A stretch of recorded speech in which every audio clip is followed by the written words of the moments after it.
இப்பதான் உன்னை பத்தி பேசிட்டு இருந்தேன். பார்த்தா நீ எனக்கு கால் பண்ற. என்ன பத்தியா? என்ன விஷயம்? அது ஒண்ணும் இல்ல. ஆமா, டைம் ஆச்சு, இன்னும் தூங்கலையா? இந்த நேரத்துல கால் பண்ணிருக்க? இந்த நிலைமையில எப்படி தூக்கம் வரும்? மனசு ஃபுல்லா என்ன சுத்தி நடக்கிற பிரச்சனை தான் ஓடிக்கிட்டு இருக்கு. இங்க பாரு, அதத்தான் நான் சொல்லிட்டு இருக்கேன். இந்த டைம்ல உன் மனநிலை எப்படி இருக்கும்னு என்னால புரிஞ்சுக்க முடியுது.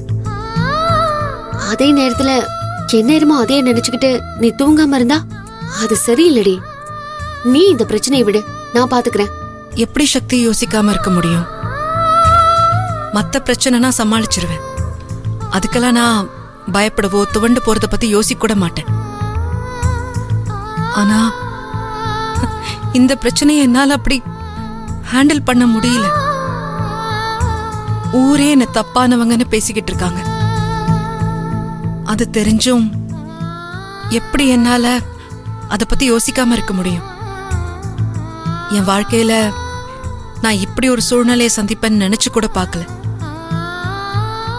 எல்லா விஷயத்திலையும் ஒரு பொண்ணா சரியா நடந்துக்கிறவன்னு பேர் வாங்கணும் நான் எப்பவுமே நினைப்பேன். அதுபடிதான் நான் இது நாள் வரைக்கும் நடந்துட்டு இருக்கேன். ஆனா மத்த விஷயங்கள்ல எல்லாம் சரியானவளா தெரிஞ்சனா, எந்த விஷயத்துல ஒரு பொண்ணு சரியானவன்னு பேர் வாங்கணுமோ அதுல தப்பானவங்கிற பேரை வாங்கிட்டேன்.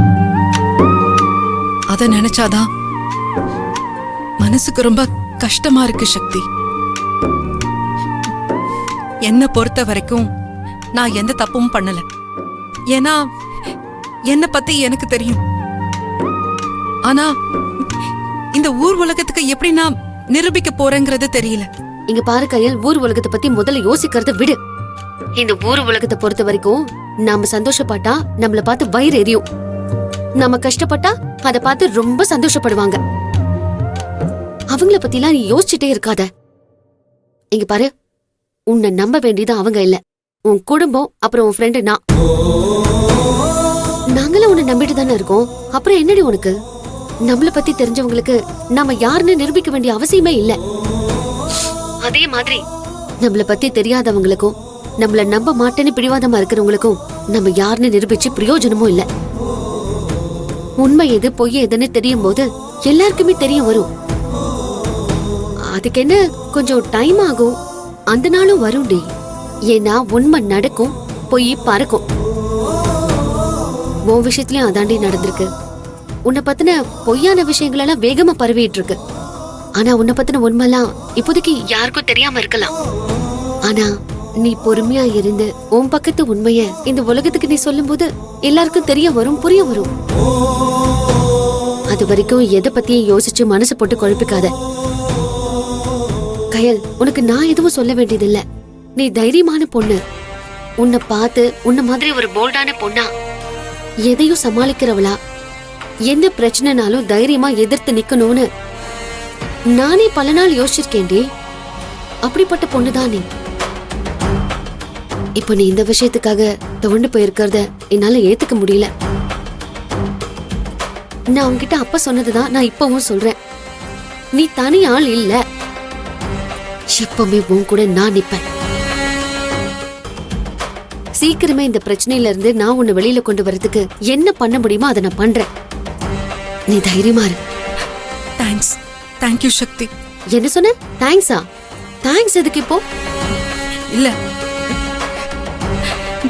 நான் இந்த பிரச்சனையில இருந்து மீண்டு வருவனா இல்லையான்னு எனக்கு தெரியாது.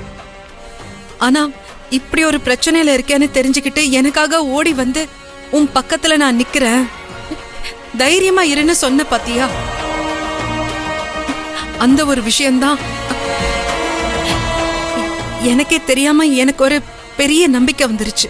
இங்க பாரு, இப்ப கூட என் அண்ணனோட முகம்தான் என் மைண்ட்ல ஓடிட்டு இருக்கு. என் அண்ணன் இழப்போம், அவர் நினைப்போம் இப்ப வரைக்கும் எனக்கு போகவே இல்லடி. உன் அண்ணன் மூர்த்தியை பார்க்கும்போது எனக்கு அண்ணனை பாக்குற மாதிரியே இருந்துச்சு.